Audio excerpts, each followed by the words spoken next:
I've been trying to figure out how to introduce this because in one sense, I feel that this lecture is probably the one I feel least qualified ever to give. And the reason for that is that usually when you do a talk on lessons learned from something, the hope is that the lessons will be positive and that there will be a lot to learn of positive examples. But I'm here to reflect on what I think is going on in the United States that shows that maybe the lessons that are to be learned aren't necessarily all positive. And so I've titled this, and you can see it in the parentheses, Lessons Learned and Not Learned from the American Evangelical Movement. And I probably need to personalize this a little bit, so I need to take you back when dinosaurs roamed the earth, back to 1979, which is when I journeyed to Aberdeen to do my doctoral work quite intentionally because I sensed where Europe had been and was going in terms of having Christianity that was on the wane and sensing that it was also going to be on the wane in the United States. And so I better wrestle and figure out, even in the midst of my academic New Testament studies, how to function in that changing environment and also how to wrestle with what was going on and why. Because I've always had a dual interest. On the one hand, I've had a dual interest in theological work and biblical studies, because obviously the center of the Christian faith resides in the theological teachings of the Scripture. But I've also had an intense interest in sociology and social dynamics, which I think impacts what happens when you are expressing yourself theologically, etc. In fact, I've said to our school at my center that I help, I'm executive director for cultural engagement at the Hendricks Center at Dallas Theological Seminary. And I've said to our leadership that if I had one person I could hire into the center who wasn't a theologian, the person I would hire would be a trained sociologist. And that's because sociology helps us to understand the context in which we are functioning. So theology is my lens, but sociology gives me context. I'm going to be talking a lot about the interaction between those two elements in what I'm going to say. And I think this topic is a challenge for a variety of reasons. One is, as I said earlier, I'm Executive Director for Cultural Engagement at the Center, and I've been doing this now for 13 years in that particular area, although I've been engaged in public theology really since the 1990s when I wrote a letter to RABC, American Broadcasting Corporation, about a special that they did with Peter Jennings on Jesus, and really complained to them about how they went about it. And to their credit, because usually you get negative stories on the media, to their credit, they took the letter seriously and contacted me. And we engaged in a conversation about what was going on and how perhaps to do what they were doing better. But the point that I'm trying to make is that when we say, what is the culture, and we put it in the singular, we actually obscure the conversation. Because we're not dealing with culture in the singular, we're dealing with cultures. And that plurality of cultures is what produces distinct context. I imagine that's part of the challenge of being the European Leadership Forum, because you've got a variety of countries with a variety of stories, with a variety of backgrounds, with a variety of contexts that have to be taken seriously in order to understand and appreciate what's going on. So our contexts differ to a degree, and that difference often matters. And I'm going to be talking a lot about that in what I'm going to say, because the American context is vastly different than the European context. And simply because, for one simple, obvious reason, the sheer number of Christians that still exist and function in our society in the United States. Now, you might think that those numbers and the presence of those numbers is a positive, but it depends on how discipled those numbers are and how plugged in biblically they are. And one of the reasons I'm so hesitant to speak about this is because I don't think we're doing as well as a lot of people think we are. And so with that as kind of a qualification, I'll dive in. Our cultures also handle the history of our religious involvement differently and engagement differently. And I like to illustrate this with the concept of religious liberty and how religious liberty functions in the United States versus how it functions in France. Most people don't realize that there's a significant difference between how religious liberty functions and the way in which the United States handles religious liberty, at least up to this point, although this may be changing for us, and the way France handles religious liberty. Because in the United States, religious liberty and religious institutions, to a degree, get state support. They don't get direct state support, but there are tax benefits, etc., that organizations are given, nonprofits, including religious organizations, that France, even though it has freedom of conscience, walls off the state from. Those are two very different concepts of the way religious liberty functions. And so what I'm saying to you is that different cultures have different rules. And those rules impact what works, to just put it simply. In fact, when we moved to Germany, and my wife and I, and lived there, we had certain routines that we were used to as married couples about how we would do things. And the rules in Germany wouldn't permit us to operate that way. And so we had to adjust to the rules of what was going on. I also learned to fall in love with the German Stempel, because you couldn't get anything done without a German Stempel. Ja, das ist richtig gut, ja. Okay, and the more things I had stamped, etc., the better off I was. I have a joke that I have about European life in Germany, and it is, because the joke in Germany, of course, is about bureaucrats. And then I read Ephesians 6 about cosmocrats. So I say, if you think a bureaucrat is bad, you should meet a cosmocrat in the Ephesians 6 passage. So all this means that our cultures are coping with pluralism slightly differently, and in part, this is a large function of our different demographics, as I've already suggested. So with all those qualifications, in speaking about what I'm going to do, I'm going to try and run through this quickly and give you some things to ponder and think about. And then I do want to open up a lot of time for conversation. So that's where I'm headed. So that's slide one of only 4 slides that I have. Here's the next one. What America does well. Let's start there because, I'm an American and I've got to at least say something positive. So the context of America that I think has made for its vitality is what I will call the American distinctive theological mix. You can find every flavor of theology in the United States. I tell people in Dallas, where fully 50% of the population is in a religious service on any given weekend. Yeah, I heard you. 50% said with amazement. Okay? All right, because I'm in the Deep South, which is known as the buckle of the Bible Belt. And 50%, and you can get your Christianity with tacos. You can get your Christianity with pasta. You can get your Christianity with croissants. You can get your Christianity in about any flavor and mix that you can imagine. And people in Dallas are able to shop around for what they're going to do and what they're going to see. And that was the world that we lived in when I was in seminary.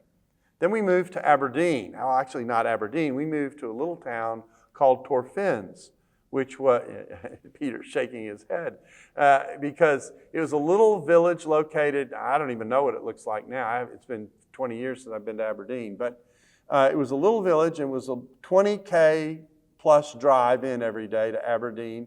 And it was a population of 800 people. And the most shocking story I remember about Torfins is one of our closest friends, fathers, had spent every night of his life in his home in Torfins, except for one night when he was fogged in Edinburgh. And I thought to myself, that's living very differently than the way Americans live. And so here we were, and your church choice was the Church of Scotland in the village that I was in, which was populated at the time, and we were in our I guess late 20s when we were in Scotland, and we walked into the service the first week, and everybody had one shared trait: they all had gray hair. And the theological mix that we were so used to, and the ability to go here and there and everywhere and pick out what was going on, was gone. And my wife will tell you that the most profound part of our experience in Scotland was learning how to live with Christians who had all kinds of different views in one place, because you couldn't pick to go to the place that shared your view. But I do think that distinctive theological mix has provided an opportunity for America to have some vibrant institutions and vibrant networks, though I think they're coming under pressure now. And these vibrant networks and institutions were part of what emerged from the fundamentalist modernist controversy that hit the United States hard in the latter part of the 19th century and the beginning part of the 20th century, in which forced conservatives, or conservatives were forced out, depending on how you look at it, to really rebuild the conservative Christian presence in the United States. And they had to figure out how to do it. And in the midst of being isolated, they were almost forced to some degree across their denominational structures to interact with each other across the traditions that did and had existed at the time that were more denominationally structured. And so this produced a set of vibrant institutions and networks. And as I said, I think they're now coming under pressure because one thing that culture does is it eats strategy and mission for breakfast if you're not careful. And I think we're in the midst of that right now. But the result of this vibrant reinstitution building, which the Evangelical Church was tremendously successful at doing when they had been reduced to the margins, basically, in American society, was that they were able to work across grain in networks, etc., that allowed them to build their own publishing houses, really rebuild the conservative church during this time, and create some strength and some cross-traditional relationships, which I view as healthy because, one, we need each other in the whole body of Christ, and secondly, when you work across traditions, you get to be exposed to what your blind spots might be. And so that becomes healthy. So when I come here, for example, to the forum, and I see the effort to build these kinds of networks and to do this kind of cross-bridge building in which you major on the majors rather than be focused on yourself and how you're different from your fellow Christian, that I see that as a very positive development. And that may be something, I think that's something that bodes well for what's going on here. There was a diligence about being biblical and theological that drove much of the work of the Evangelical Church. It led from the movement from fundamentalism to evangelicalism to what became really the center of the conservative church and the evangelical movement. And that was healthy for the church as well. The challenge is when you're so biblical and so theological and so precise and so worried about getting it right, that can become a weakness as well as a strength. And so I'm going to shift. So what does America not do so well? Our cultural mix allows us, and this is a problem I don't think that you don't have here, but I want to warn you about it because it's a danger. And that is, our cultural mix allows us many times to be focused on each other so much that we forget the challenge of engaging the world. We can be so concerned about who's right within the Christian movement and what the Christian movement has to say to one another about each of their own traditions, etc., that all of a sudden we've lost our attention about how we together need to engage the world. And I sometimes see this. I see it in our writing currently. There's a lot of writing going on about trying to figure out who might be to blame for what's happening in American evangelicalism. And I happen to be sensitive about this because dispensationalists often get blamed for this in one way or another. And I feel the pain. And I want to go, I've spent most of my career working with and alongside people of very different traditions because of the experience that I had in Europe. And because I recognize that in the force of what the world is around the church, if the church doesn't band together, the church has a major problem. We can have our internal kind of discussions between siblings or discussion between cousins, but we need to remember we're still family. And so that becomes a very important part of the discussion. And I think America is now engaged in a battle, and it's become multi-layered. It used to be a battle that was about different theological traditions. Now it's becoming a battle about how those traditions interact with the world, and it's taken on a political form.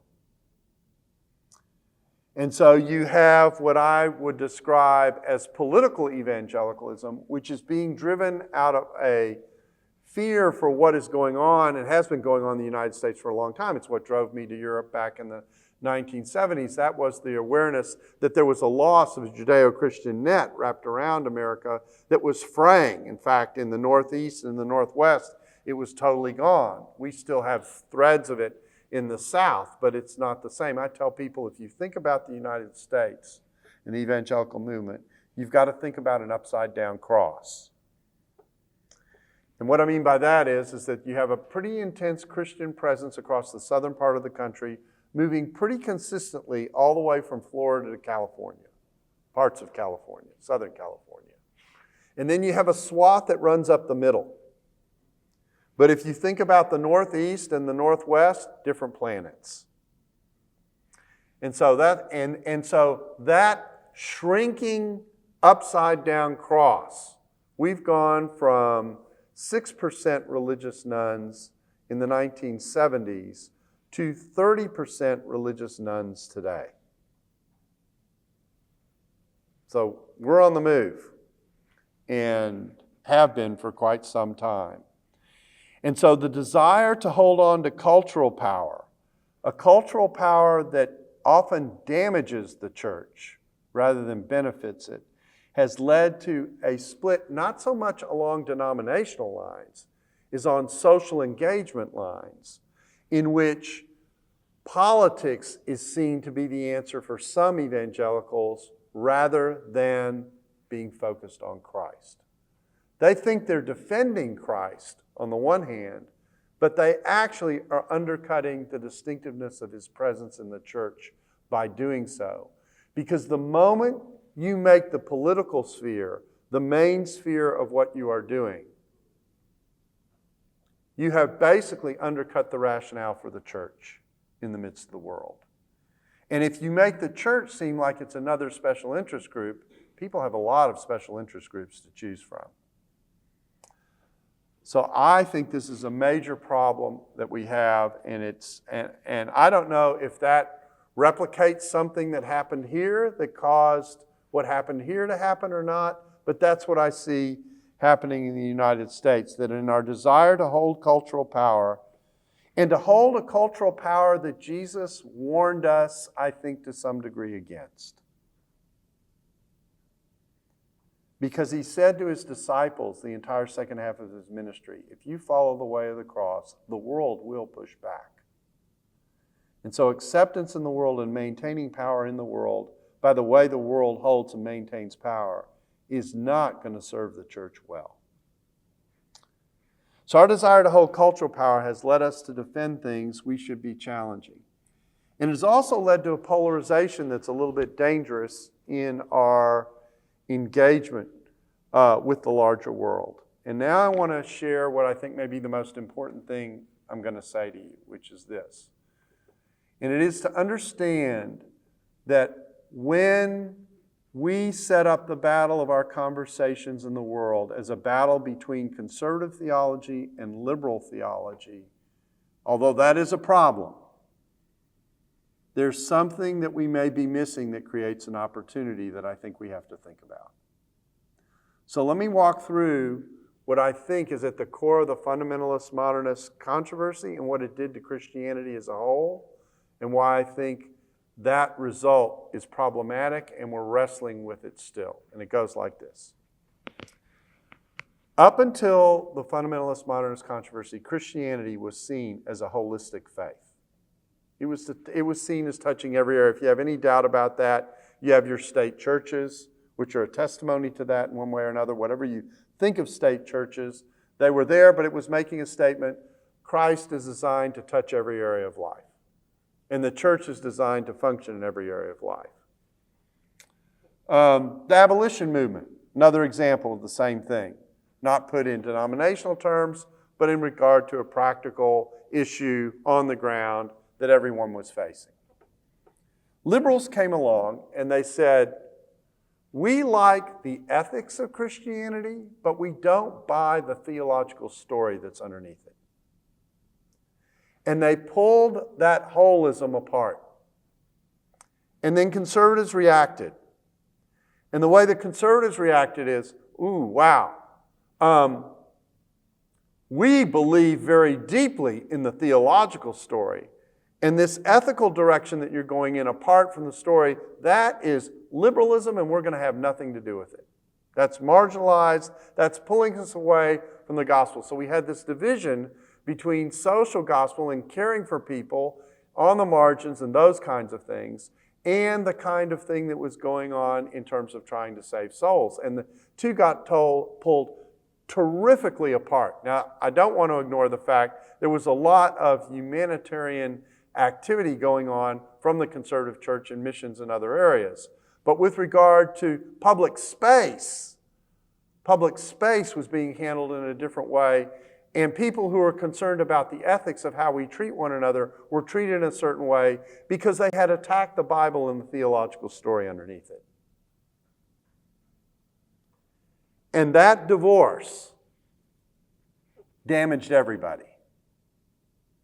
It damaged everybody because what God had intended to be joined together got pulled apart into two pieces, and both sides bought in. They just bought in different ways. And we've lived with that split ever since, so much so that when conservative Bible-believing Christians try and pull it back together, they catch flack. Nothing illustrates this as powerfully as the way race is now being handled in the United States. And race is being handled in the United States as if to show concern for minorities and people on the fringe makes you woke and makes you Marxist and makes you bad. And it's actually much more complicated than that. Because probably one of the most powerful testimonies that the church has an opportunity to produce for people in the world is the idea that rather than us thinking tribally about one another, which is part of what Marxism eventually does, rather than thinking tribally about one another, the church is a place that says that everybody matters and God is in the business of bringing estranged people together through Jesus Christ. And we miss an opportunity to testify to one of the core results of salvation. This is not on this side of the conversation. It's very much a product of this side of the conversation. But we lose our ability to see the connection. And in the process, we lose a potential powerful witness in a tribal world. That means, all these forces mean that we can be slow to distinguish what is American or read national. I think you can replace American here and just put national interests in. I think in particular about Eastern Europe with its Eastern national orthodoxies when I think about this, or Western from what is biblical. And we become weak in that regard. And we're doing it out of a fear that's important. I was in the Politics and Society Network earlier this week, and they were wrestling with the question, what should we love, what should we hate, and what's biblical? And I said, there's one emotion in there that you aren't putting in the equation that's very important, and you have to wrestle with, and that is, how do you cope with fear? So here's the application. I said I wasn't going to take long, so we're going to be able to open up and have a long discussion. I think it's very important. To be diligent, but to work quite hard to stay focused on the Christ who unites us, even in the midst of in-house differences. I think that's fundamental. It's the difference between what we sometimes call a bounded set and a centered set. And it doesn't mean that we shouldn't be thinking about our boundaries. We shouldn't be thinking about what the most consistent way to hold our faith is and what I think is right versus wrong biblically, and have those in-house discussions. But the beauty of a centered set is that it keeps us centered on Christ. And it keeps us centered on what Christ brings, and it keeps us centered on what we share. What we share in distinction from the world that pushes against us. And so I think it's very important to work hard about how we talk about one another in-house, in public. Second, we should not lose sight of the world. That we should do our theology with an eye to a larger public. Now, here's what I mean here. We need more public theologians. These are people who do their theology and do careful theology, not just for the academic setting of the university, but for the public space. We need to show the relevance of theological thinking in the public space. We need to help people appreciate who go to work every week and are not professionally vocational, full-time Christian workers, whatever that phrase means, but who go to the workplace and are called to the workplace. How their theology impacts even the way they do and see their jobs, which they tend to see as, most Christians see their workplace as, this is where I earn the money and do the things to earn the money that I need to do in order, if they're thinking well, in order to figure out how to give to the church. No, they need to see the workplace where God has them most of their productive time as a productive place to be a Christian and what that means. That's the kind of thing that I'm talking about. So we need to create people who see themselves as public theologians, even if they're not academic theologians, because everyone represents Christ in the public space. And then we need to help people figure out how to talk to people who don't have a theological bone in their body. How do you do that? One of the ways not to do it is to not let cultural prestige fog you out. The mere desire to be approved in public space. Because our message is going to have a contrast to it. But how we bring that contrast to that conversation is really, really important. And this is the place where I think American evangelicalism currently is failing the rest of the church. Because what I think American evangelicalism is doing is they're operating out of a space of fear to hold on to cultural power in ways that actually are pushing people away who are supposed to be the objects of our concern. I tell people the Great Commission doesn't say go into the church and make disciples. It says go into the world and make disciples, which means I have to think about the people that I'm trying to share the gospel with. I need to think about where they are coming from as I engage them with God. How do you engage someone with God? Here's the question. How do I engage someone about God who doesn't even think God exists? And I'm tempted to play music that's one of our game shows.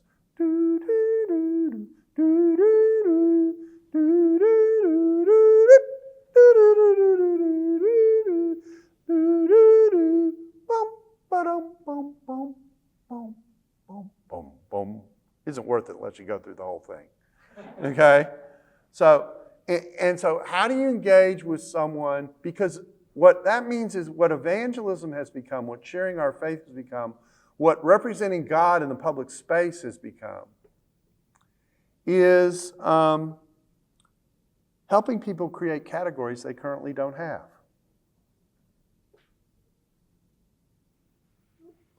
So we go out in the public space and we say the Bible says, or God says. They don't even believe God exists. They don't even think God is there. What have we said to them when we say it that way? So let's think about what the Bible is for a second. The Bible is a disclosure. It is a window to the truth. The church has taught its people to say, go into the world and say it's true because it's in the Bible. But the way the Bible actually works is, it's in the Bible because it's true. It's not quite the same thing. And so it requires the church do the work of asking this kind of a question. Why would God say this is the way the world should operate? And to discuss it initially on that basis, and then draw people towards where in the world does this kind of wisdom and thinking come from? And what does that involve? And it also requires a relational dimension of connecting with people who are different than us. I would submit to you that if you listen to the testimony of most people who come to the Lord who did not grow up in a Christian home, that somewhere in this testimony there is this segment. I met so-and-so, whatever their name is, and they were a Christian, and they lived and saw the world differently than I did, and it made me curious. There was a relational connection. I would actually propose that if you think about what the armor of God actually is in Ephesians 6, where the passage, by the way, says, our battle, our struggle is not with flesh and blood. People are not the enemy, they're the goal. But rather with cosmic forces, with spiritual forces who are at work, who the people who are captured by them don't even recognize. It's one thing to challenge someone who is kidnapped and realizes they're in danger. It's another thing to go after someone who's kidnapped and doesn't even know they have a problem. And that's where we are. So how do we build those kinds of bridges? Which means that when we engage in the struggle with people outside the church, we can't do it in strictly binary terms. All or nothing, good or bad, etc. We need to wrestle with finding where people are in and of themselves. I call it getting a spiritual GPS reading. And getting that GPS reading and finding out what their whys and wherefores are. And what I'm looking for are not only places to critique them, although those places are going to exist. So don't hear me in saying I'm not talking about having our convictions. I absolutely am. But I am talking about how do you have your convictions in such a way that you might connect to sought after values that the other person actually possesses, but they don't know that they connect to anything related to the gospel.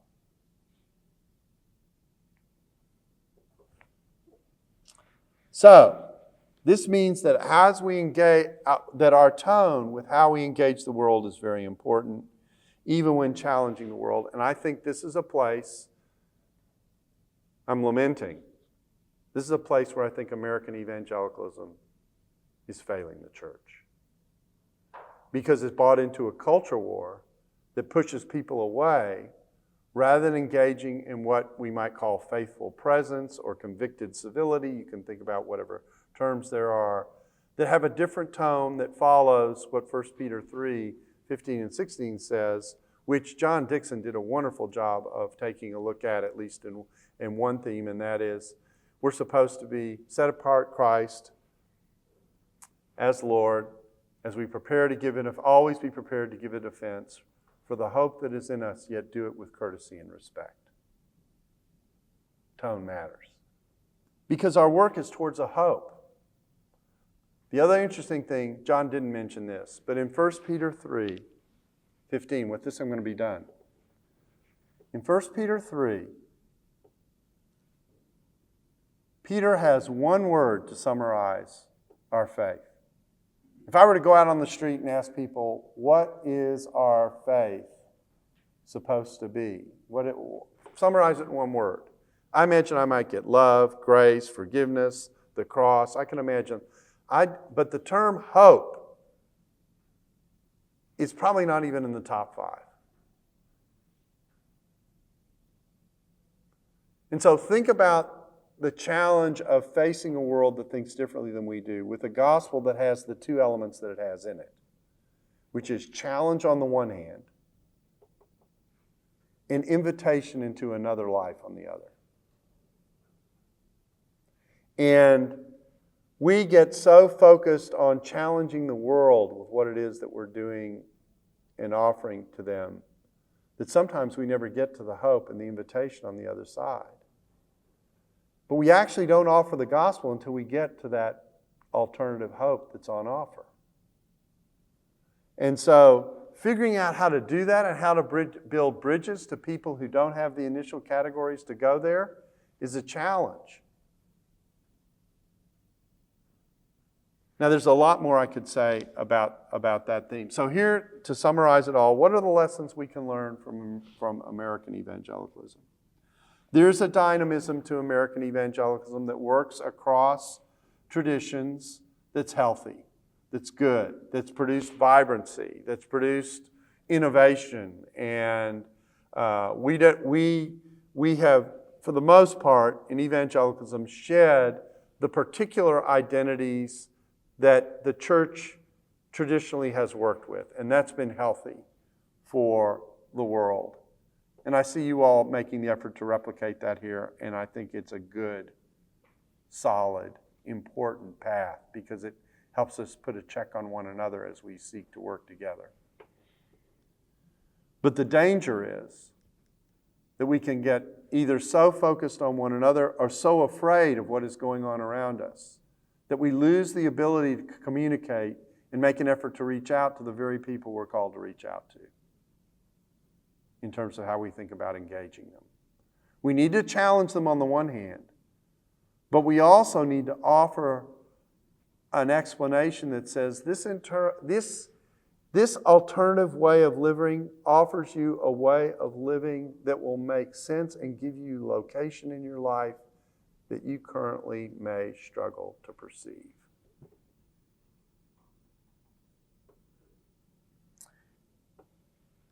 Another way to say this is to say, I think we need a gospel that's more tightly rooted in Genesis 1 than we currently are rooted, rather than starting in Genesis 3. Because that alternative life to which God takes us is designed to take us back to the way we were designed to live, being made in the image of God to image God. And so it's important to start out with a stewardship that takes you there. And let me illustrate, and with this I will be done. Let me illustrate what I think that means by thinking about Genesis 1 for a second. In Genesis 1, we are created it's a stewardship passage. We are told to be fruitful and multiply and subdue the earth. That's a stewardship response. We're supposed to manage the earth well. That's my simple way of talking about what subdue the earth is. We're supposed to manage the earth well. It's a stewardship passage. And we're made male and female to do that. Male and female in the image of God. In fact, the creation doesn't get the promotion to being from good to very good until the woman's created, alongside the man. And we were designed to collaborate together and to work together. We're designed to be hummers. We're supposed to make the creation hum. And we're supposed to do it in a cooperative. And what have we done sometimes in the church? We've made the genders competitors of one another. We've become as tribal about how we view gender as the world is about how it views many things. And we know that a world full of competition and zero-sum game that says the only way you gain is if I lose, ask what triggers the fear. The beauty of Christianity is it says you can take people of different backgrounds and they aren't designed to compete with one another. They're designed to hum together and to work together in such a way that you actually get to reconciliation and shalom. So, those are my thoughts. As I said, I walked into this going, I'm not sure I'm the best person to talk about this, but there's my shot in the dark.